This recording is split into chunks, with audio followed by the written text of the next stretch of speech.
Hey, this is Joe from Home Studio Corner. Let's change things up today and do a comments Q&A. Let's dive in. All right, we're here in the comments inside of YouTube. First up, Nick Ferran says, question, if I EQ on a track, will that EQ affect the EQ on my send? And that's in response to this reverb video. Well, let's go find out. I've got a track here with a vocal sending to a reverb. Sounds like this. Okay, so the question is, the answer is maybe. It depends on how your software works, but the good news is you can absolutely test this so you know 100% for sure. So an easy way to do that is let's put an EQ on this vocal, and let's do something like this where we literally roll off all the frequencies almost. And if I hit play, we should hear very little. And we can see the reverb is quiet as well. If I go over to the reverb and I solo the reverb, and then I adjust the EQ on the vocal, this should be fairly telling. Okay, so what does that tell us? That tells us that the EQ on the vocal is being applied to the signal before the send. Now there's one other variable to check. Every system should have some way to do a pre-fader or post-fader send of whatever you're sending. That means it can mean different things. So for me in Studio One, pre-fader, post-fader, the first thing that means is this is going out to the send pre-fader or post-fader, meaning adjusting this fader will adjust the amount going to the reverb. But how does that apply to the effects? Well, the good news is you don't have to memorize it. Again, we can just test it. So let's try it pre-fader now and see if this EQ move does anything. Okay, so the way it works, at least in Studio One currently, the way I have it set up, any plugins on the channel will be applied to the signal before it hits the send, regardless of whether I use a pre-fader or post-fader send, and that's easy enough to test. Now, if you wanted to do something like send an un-EQ'd vocal to this reverb, but then have an EQ'd vocal elsewhere, you could do something like this. You could, easiest way would either be to duplicate the vocal. That's one thing you could do. Another thing you could do is you could add another bus here. We could create a bus channel. And then we could call this a pre-fader send to that bus. And we could even do a pre-fader send on this one as well. We could turn this one down. And now that one's not really doing anything, but now I've got my vocal here and I've got my reverb here. I adjust the amount of reverb there, but I've got a dry vocal coming through here. Now if I want to EQ the vocal differently from the reverb, again, I never do this, but to answer the question, if I put an EQ here on this vocal channel, first of all, if we hit play, we should be able to hear everything. Long as I can remember. And now if I EQ this vocal and go nuts, long as I can remember. It basically EQ'd the vocal all the way out, but the dry, non-EQ'd vocal still made it to the reverb. Not sure I would ever do that in real life, but there might be situations, and it's good to know how it works, and good to know that you can test it yourself and find out exactly how your system works. Drum Swagger asks on my intro to subgroups, buses, and routing in your DAW, says, could you turn your mix bus for vocals to mono? Yeah, absolutely. So in Studio One, if I've got some vocals and I route them to a bus, add bus for selected channels, Studio One will sometimes default to making this bus stereo. Yeah, you can see it's stereo because of this. I can just click that to make it mono. And the only thing that happens there is if I do that now, there is no panning. You see the panning knob disappear or the panning slider disappear on this vocal track. I now can't pan it left or right, but I could pan the bus. I never do this because as far as I can tell, there's no extra processing power with this being stereo or mono. If you're the kind of person that just knowing that it's technically a mono signal, you're not doing anything stereo to it, but it's a stereo channel, if that just sits in your brain and bothers you, then by all means set it to mono. I typically just leave them to stereo because you never know if I'm gonna add some weird like stereo rotary plugin to the vocal bus and I need that to be stereo. I'd rather that be ready for me when I do that versus having to remember, oh shoot, I've got it set to mono, let me flip it back to stereo. How are you so good at explaining things and making them so comprehensible? You are the best. Repetition. Here's one on my 6 rules of compression video. Says, really enjoyed this, but can I use the bus compression for a stack/group of vocals as well, or should they only be used like that on drums? Great question. So in that video, I took a bunch of vocals. Let's pretend these are vocal tracks here. I routed them to a single bus to talk about like kind of doing top-down bus level compression. So here's our bus. And the question was, the example I gave was you can do that on drums, where you send all your drums to a bus, and then you can compress the overall drum mix with one compressor plug-in on that bus. The question is, what about other tracks? I do this with just about everything.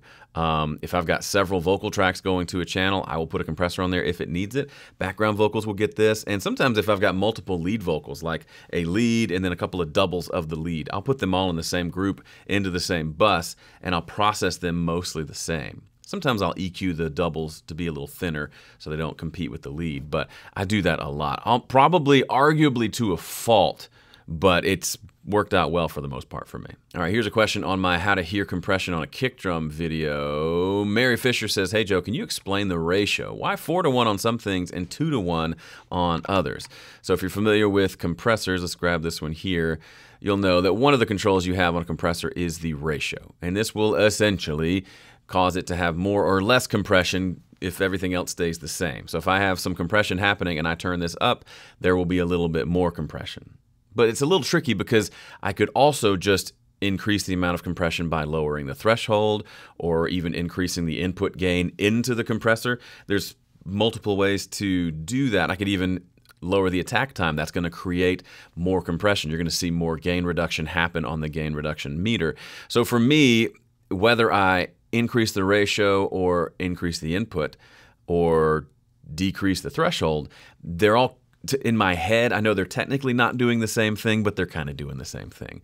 But one specific reason is if I've got the compressor is hitting at just the right point, like the vocal gets to about here and it starts compressing, and that's where I want it to start compressing, but it's just not compressing enough, that's a specific example where rather than lowering the threshold, where it compresses more of the vocal, if I really just want it to compress those loudest peaks, then a higher ratio will help that compression happen more.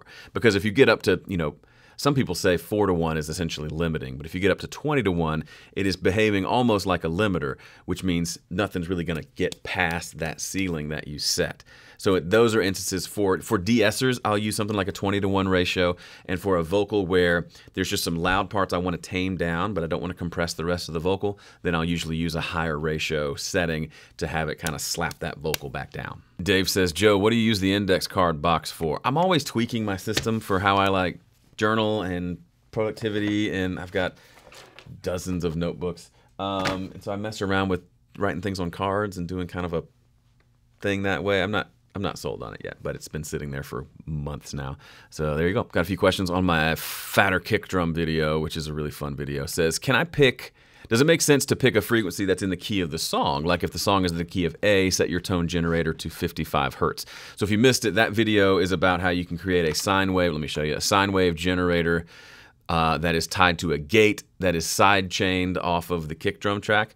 So when the kick drum hits, this tone generator lets that big low frequency sound come through. In my example, I use 46.9 hertz. And the question is, why not set it to the fundamental of the song? So if the song was in the key of E, you could set it to, I think it's 41 point something hertz. His example was setting it to 55 hertz if the song was in A. I say go for it. I'm not super, like when I'm in the studio, I'm not telling the drummer, hey bro, tune your kick drum so it's hitting an E for this song, and then we'll change it for the next song. I just want a cool sound. I don't necessarily care. It's hard to even differentiate between pitches that low. It's all just kind of whoa. So, can you tell me for sure that this is one note and this is a different note? Yeah, I guess you can, but sorry if I just rattled everything in your room. But for me, that's getting a little too far. I don't really care about that. I just want it to sound good with the kick drum. And if that means I choose a frequency that's based on the key of the song, great. If you're not sure how to do that, there are you can just Google frequency note chart. There's plenty of graphs out there, yeah, that will tell you, okay, this particular note, excuse me, D, at the different octaves is a 36.71 hertz. So if the song was in drop D and I really wanted that to hit, I could maybe experiment with that. I'm careful about that just for the reasons I already mentioned. And tied to that, Emil is asking, the kick is in a specific key, right? So how do you know if the tone generator is creating a sine wave in the key scale of the kick? I'm not trying to recreate something in the kick. I'm trying to add some low end to the kick that already exists.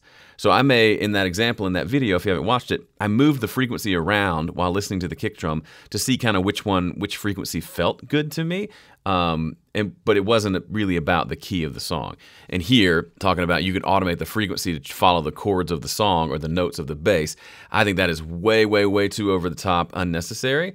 We have, typically if there's drums, there's a bass guitar who's already doing exactly what you're talking about.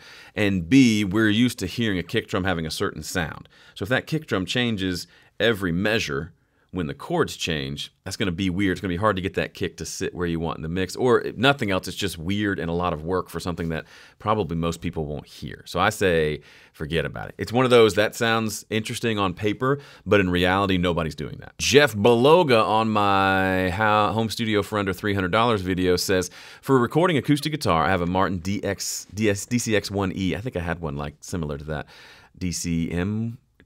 Anyway, would you recommend me recording directly from the guitar, being that it has a built-in pickup, or forego the pickup and mic the guitar? Here it is, everyone. I will say it.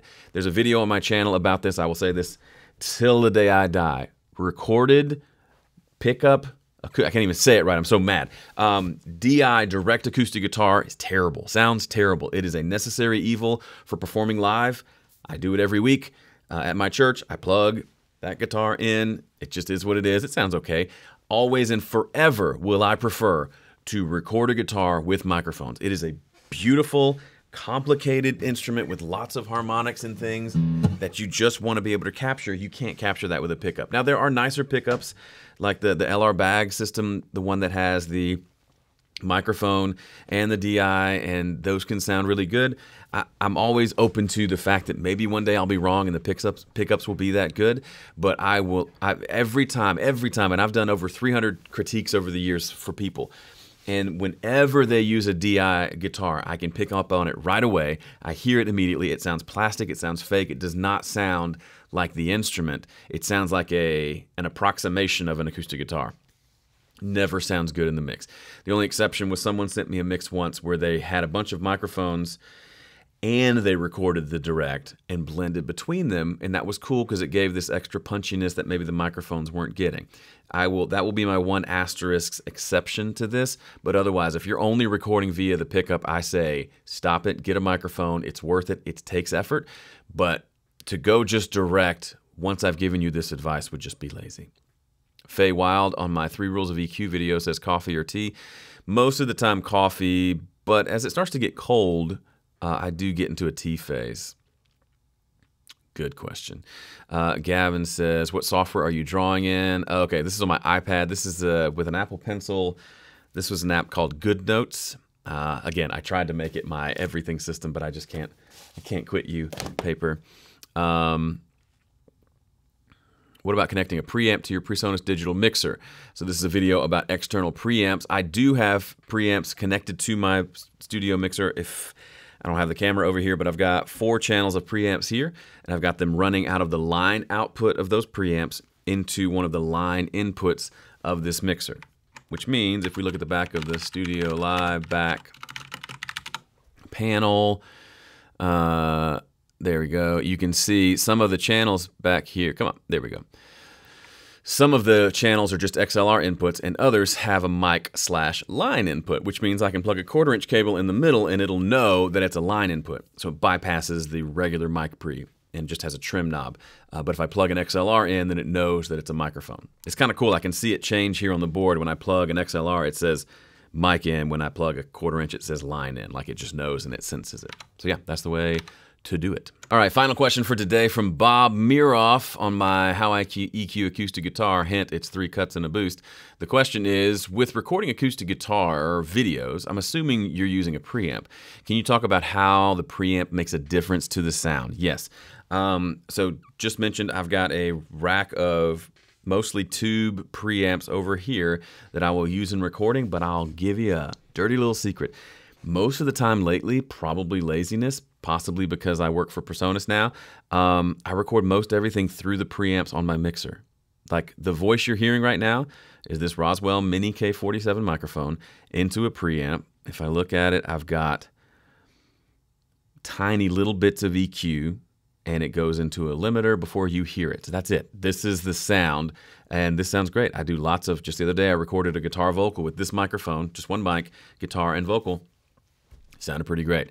So in some sense, as long as you have a decent audio interface and you're not scraping the bottom of the barrel with a really cheap mixer that's just going to be noisy and sound kind of thin, as long as it's a decent quality interface, which they're almost all decent quality now.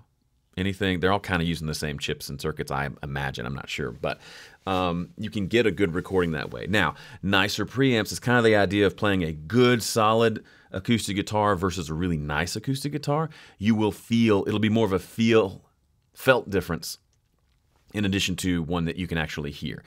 So when I sing through a tube preamp, it feels a little different. It feels better singing-wise. It pushes back a little bit to my voice, if that makes sense. And these preamps over here tend to give me a little bit of a warmer, fuller, deeper, wider, I don't know, just those catchphrase terms. It sounds a little bit different. But they also give me some EQ and some compression controls too, which can be nice and interesting. But at the end of the day, is it a night and day difference? No, I don't find myself saying, oh my goodness, this preamp sounds 12 times better than this preamp.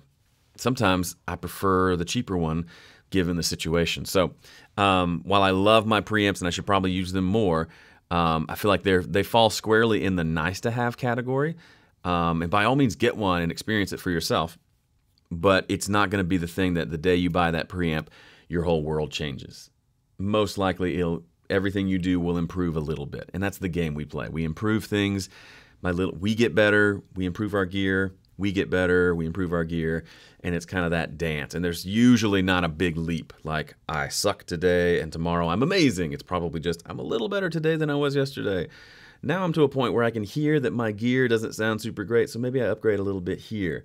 Okay, now I'm going to improve myself more. It's this like ladder, two-sided ladder that we climb up with ourselves. This metaphor got weird, but that's the way I think about it as well. And if you're buying a lot of gear and you're not releasing any music, maybe pump the brakes on the gear buying and just release one piece of music. Just to kind of, as a stake in the ground of saying, this is the music I'm capable of doing right now, then maybe you'll have some insights of, well, I could really get better at this, this, this, and this. Let me work on that for a while. Or you could say, man, that guitar I have just doesn't have the tone that I want. Maybe I need to save up and get a new guitar. Those are the kind of discussions I would have inside my head if I was you too. Okay, that's it. Thanks for watching this. If you like this video, let me know if you want me to do more of these. I'm thinking maybe once a month, get in here and just answer some questions more if you really want it, and this gets a lot of traction. But I do want to make sure I'm answering these questions as much as I can. Also, speaking of equipment and gear, and as I'm shooting this, the day I'm shooting this, we are approaching a week away from Christmas. I think this video comes out 5 days before Christmas. If you're looking to spend some of that Christmas cash, haven't bought your own gift yet, I personally recommend Sweetwater. I worked there for several years. I still shop there to this day. I was just emailing my sales engineer this morning. And if you shop using my affiliate link, I will get a little piece of the action. You won't pay more. You'll still get the same great price and service, but it's a cool way to support Home Studio Corner while you go toy shopping. You can access that. I've actually put together a page. Let me show you. Let me show you real quick. I put together a page. Sweetwater helped me put together a page. HomestudioCorner.com/Sweetwater will take you there. There's a page on Sweetwater's site with some of my favorite pieces of equipment. So just about everything on this site is something I either currently own or have owned and use regularly. You can look around the room and see a lot of it. Oh, and they got some of my videos down here as well. How sweet is that? So happy shopping. Go to HomestudioCorner.com/Sweetwater. Go on a shopping spree. Just kidding. Do something responsible. Okay, I'm done. Thanks for watching. See ya.